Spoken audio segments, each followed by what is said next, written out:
if you can just give us like some kind of brief understanding about your current approach towards net zero at your side of the value chain as a contractor, and just some insights about the future look ahead for your net zero targets.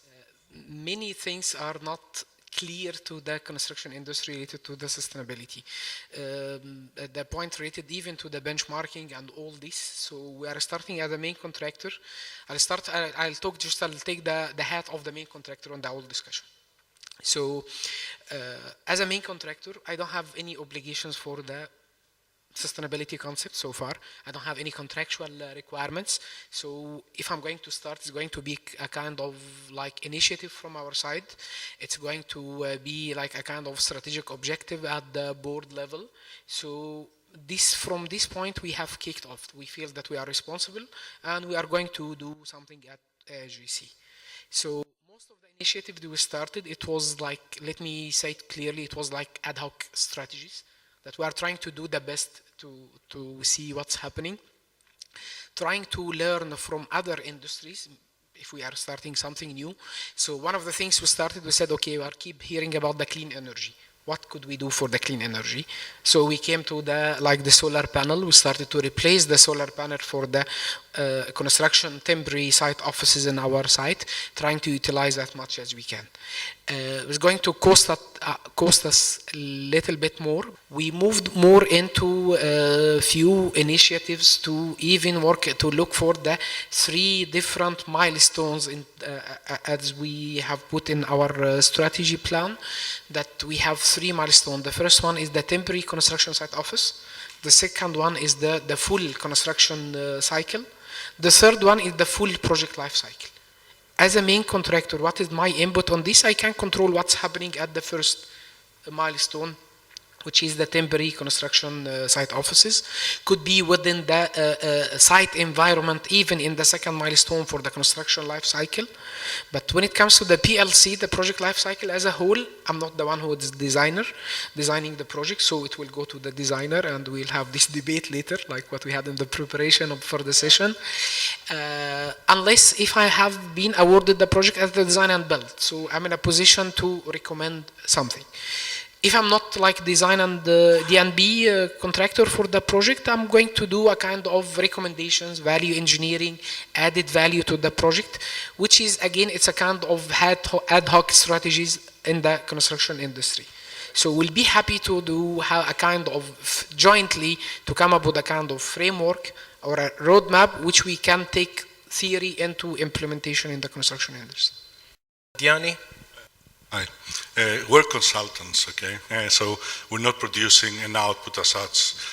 However, KEO has a strict policy on carbon emissions reduction since 2016, one of the first regional companies to do it. We did something unique. We haven't seen carbon as a single thing of assessment. In 2018, we defined a company materiality matrix. And that means we examine all the environmental, social, and governance issues associated with internal operations and our products, which is buildings.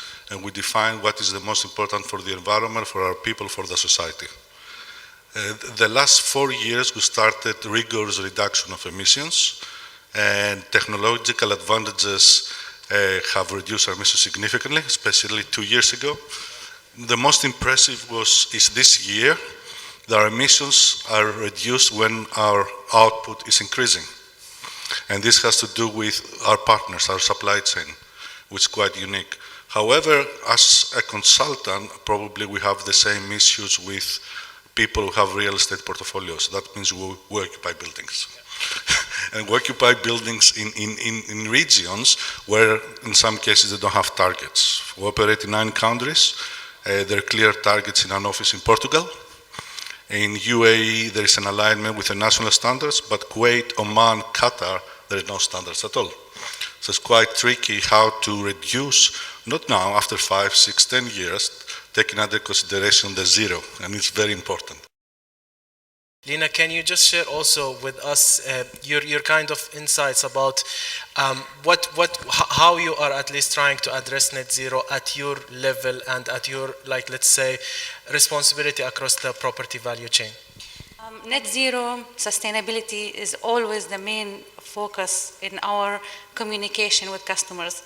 We try to increase the awareness about moving away from traditional approach and what kind of impact this change will have on your future. So don't look at the cost, look at the value. Yes, I know there is a misconception that green is always expensive, but it's not. If we don't do something now, it will be more expensive in the future.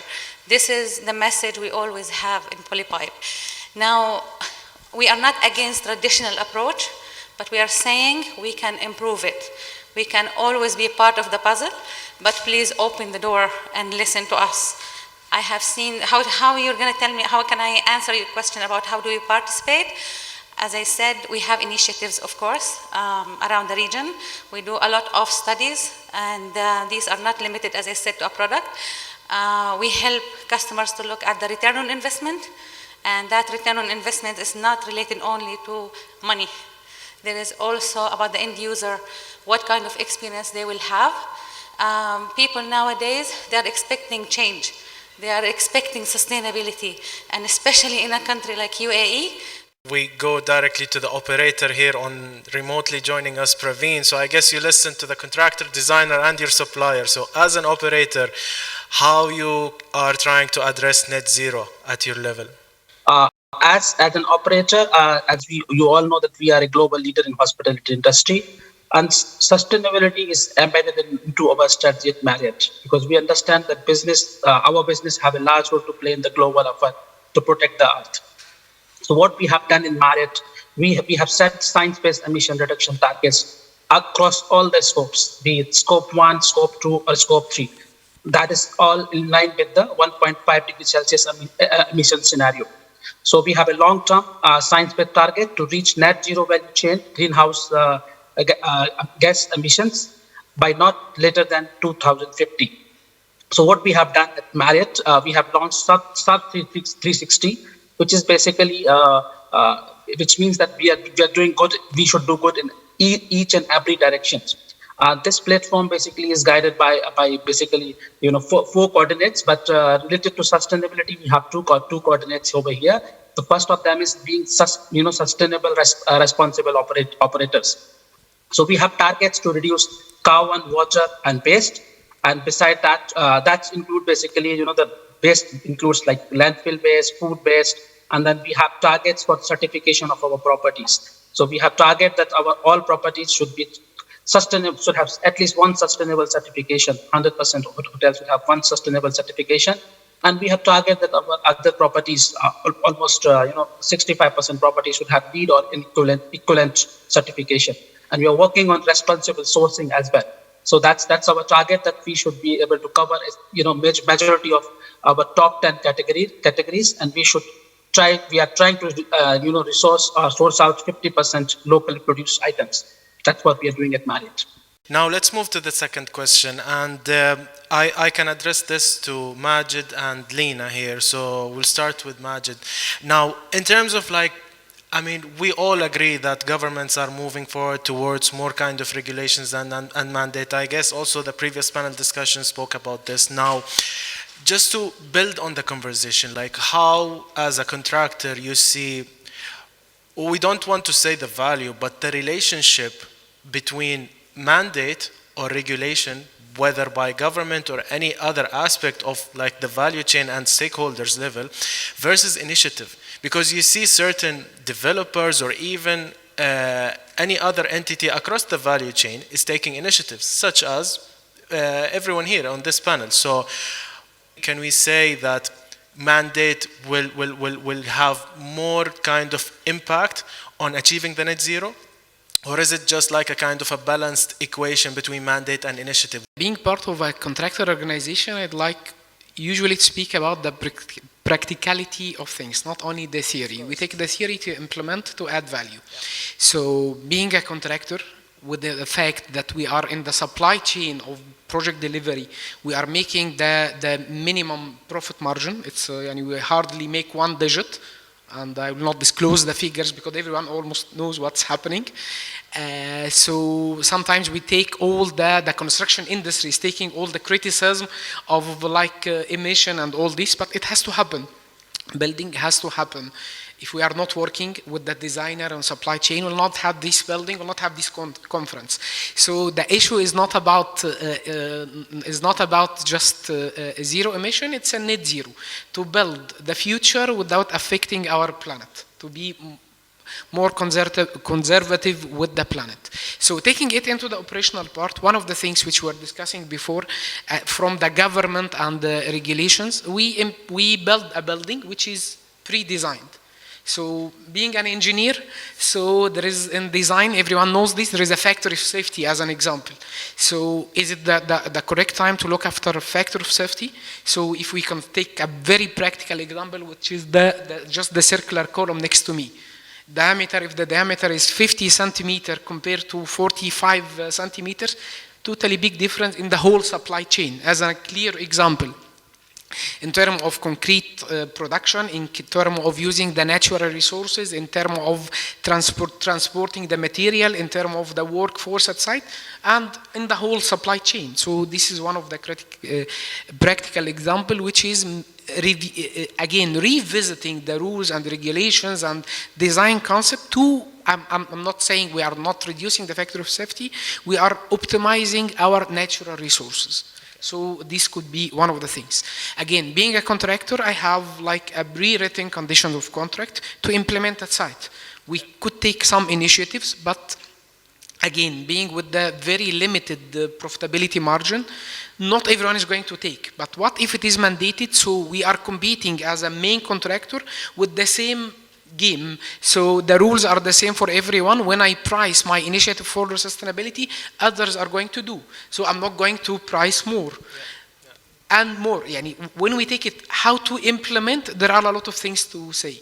Okay. Just these are the kind of 2 quick points for the practical implementation of the sustainability concept affecting a main contractor. We know that you guys are also taking your initiatives towards more sustainable material and building material, but can you just share with us your opinion about did any mandate kind of influence you to move more forward and more serious about your sustainability journey? There is a driver. We have seen a change in the region.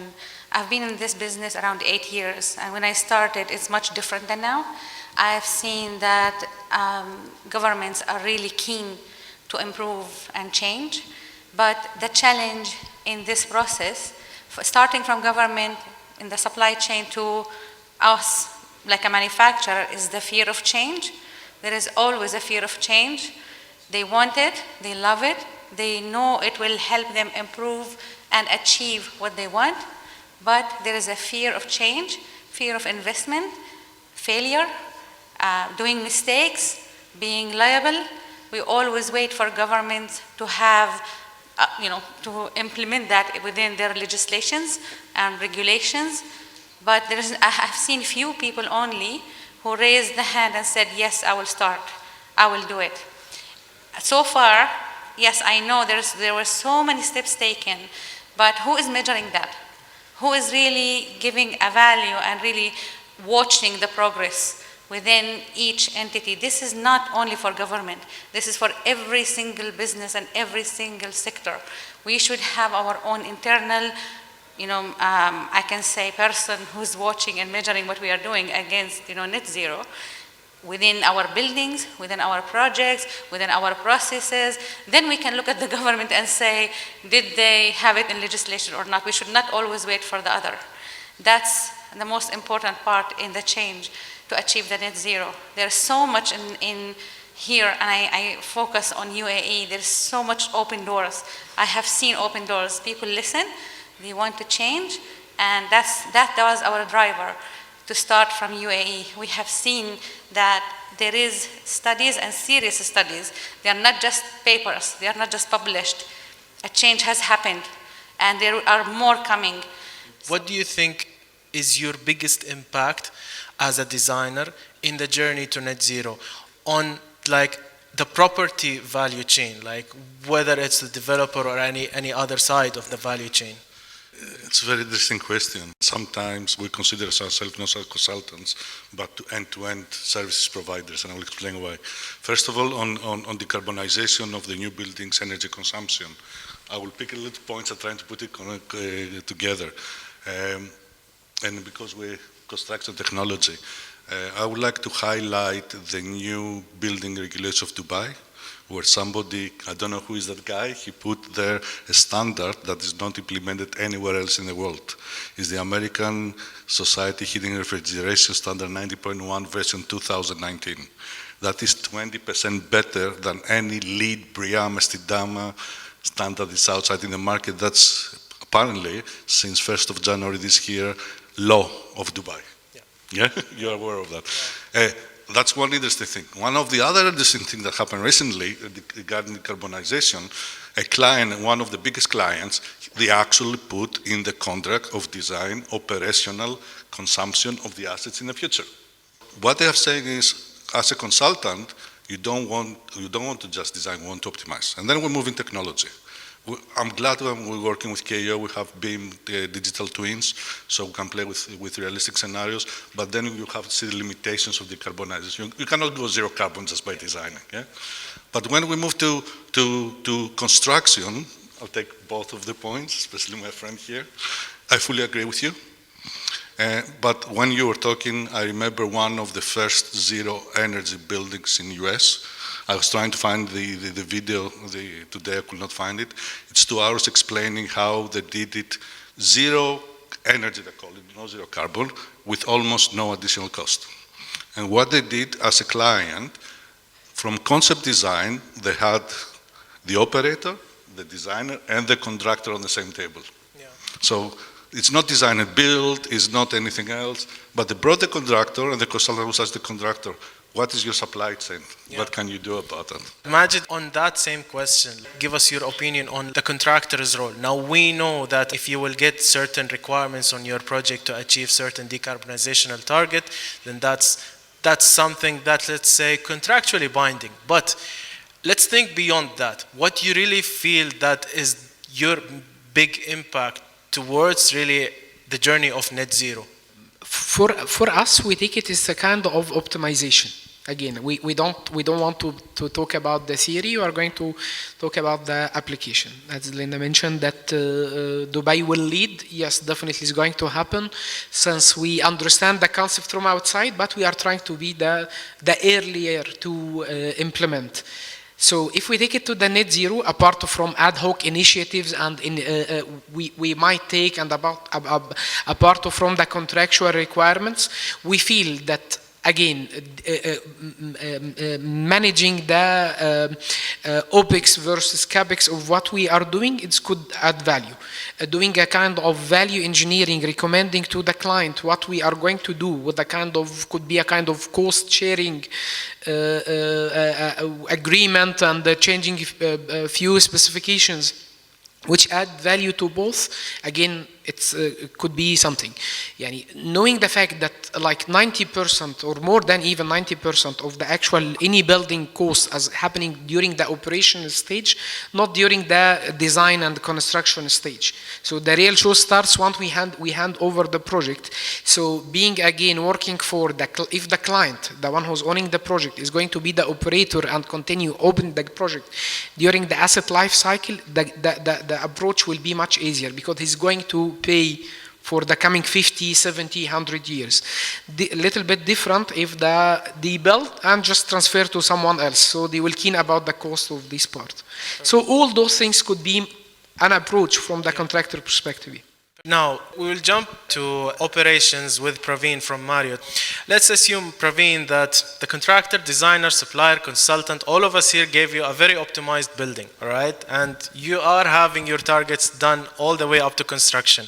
Now, let's talk about operation.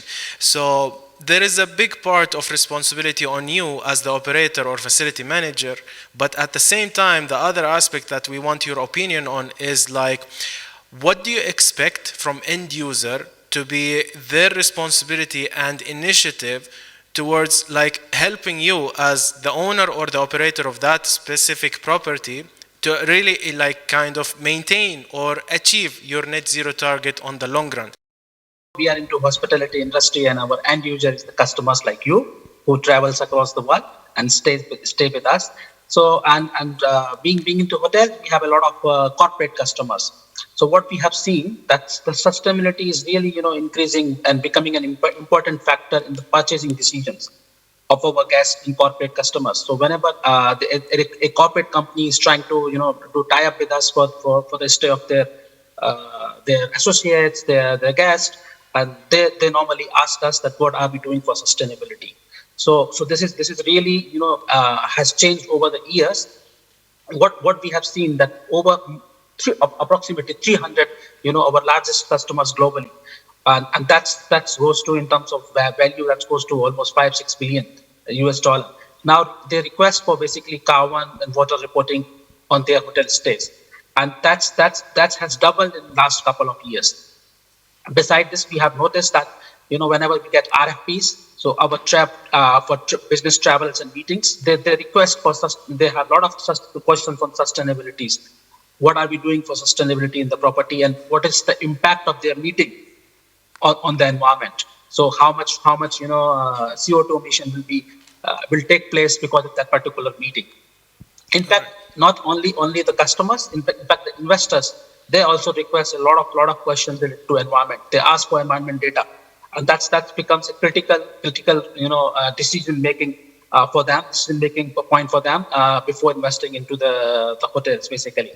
And you may have seen that even the booking channels, the OTAs, they also ask a lot of questions. They ask a lot of information on sustainability. And based on that, they give the ranking or grade to the hotels. And then the end users who uses the booking channels, OTAs, they book us. One other question here, maybe to you, Yanni, is in relation to, like, we all agree that we are in a very kind of challenging climate, and we design for optimization, which will help us in like kind of being a bit more optimized in our performance, which will contribute again to achieve net zero. But like, I mean, I think it's something that is still I don't want to say controversial, but also like a big conversation topic is how much you can optimize your building performance versus the investment in renewable energy. Like if we talk about the financial model that needs to be kind of assist before moving forward in your like kind of optimum solution in your building envelope systems versus your investment in renewables. Because I mean, looking at the previous 10 years, the investment in renewable energy is becoming more affordable, and it will become even more affordable later. So how do you see the kind of challenge or the balance between optimization of performance of the building versus investment in renewables towards achieving net zero? This is a very big discussion because by 2050 UA will be zero carbon, whatever that means. So theory, somebody can take a line and say by default my building will be by 2050 carbon neutral, okay? But that doesn't mean that we're designing buildings that consume much more than the past. And that's why I refer to the Dubai regulations. Actually, in order to comply with this new standard of Dubai commercial buildings, we run some models and we come into the figure of about 95 kilowatts per square meter, which interesting enough was what Energy Emirates Green Building Council said in a document 4 years ago, that would potentially the near zero carbon. Now, if we have finished with the last developer a full real estate stock, a full decarbonization studies, and examining the marginal cost of different aspects, including energy consumption and embodied energy. Yes, for some solutions, if you see the investment in renewables is 1/10 of the equal investment to minimize 1 tonnage of this solution, why to move to that and try to find other solutions? Okay, but I'm still big believer of integration, okay, and I will explain what I mean about that. Sometimes as an industry, we have to learn from other industries that are progressing super fast on decarbonization of this industry's fashion, and also data centers. Data centers is quite an interesting topic. But what they have done, they have gone through the supply and the focus on the supply chains rather than the solution. Yeah? And why I'm saying that? Because construction with integration of BIM has moved to expertise and knowledge where the industrial sector had 30 years ago. Re-engineering. We have clients now discussing about continuous re-engineering. We have clients now discussing live BIM models with all the disciplines working together and optimizing the resources. We have contractors coming to us and asking us optimization at some point of the early design and build products. Now, if you're working all of us together with digital technologies and have active libraries of material, and we're collecting now an extensive library of material, then it will be much easier. Now, I can give you some figures, I mean, just to understand. One, I will not say which material it is. One of the key materials in construction in UAE, depending on the supplier, has 30% different carbon emissions due to the supply chain. Okay. And interesting enough, the people who verify that is the same organization, so there is no doubt about that. So if I was a consultant, will I specify the specific material from one supplier, or then I will have the developer or the contractor coming to me and say, why are you increasing my budgets? But that's the way we have to think. We have to think a little bit, if we're designing a building, we're designing the full supply chain, we're working with contractors, we're working with developers for the supply chain, and of course we're trying to see what is the overall impact. My final question here, Majid, is like, what do you think would be your recommendation or advice in terms of bringing sustainability at the core of your business decision in order for everything in terms of your operational activities and day-to-day as a business model will help in streamlining your net zero targets? In a nutshell, to take things seriously. We were talking about sustainability since more than 15 years in construction, and in Dubai we started this concept in 2007, 2008. Now we are in 2022, so I think we are taking things more seriously now. The aim for the net zero emission by 2040, it's not only part of the sustainable development goals of the UN, United Nations, it's part of the UAE vision for the coming plans. So just to take things seriously from different stakeholders, discussing such kind of subject here in the conference is something new in the last 3-4 years. It was not there like a decade before. And Praveen, as an operator, I guess this is like a big responsibility on you as again, an operator. So how do you see sustainability at the core of business decision? We have to create, transparency. We have to build, value chain emission baselines, and then we need to exchange the data with our suppliers. That's really very important, and that has to be done for all scopes, scope 1, 2, and 3. And then we have to work on optimizing CO2s. We all know that we are taking a lot of steps to do that. We are relying on technology and a lot of other operational excellence best practices. And then we have to engage suppliers. We have to engage suppliers, and we need to track their performance. They have some standards, because emission, especially the scope 3, that's mainly out of our hands. So that's we need to really engage with our suppliers, and then we need to push really ecosystems. We have to go for certification. That really helps us. They gives us some guidelines which we have to follow and become more greener.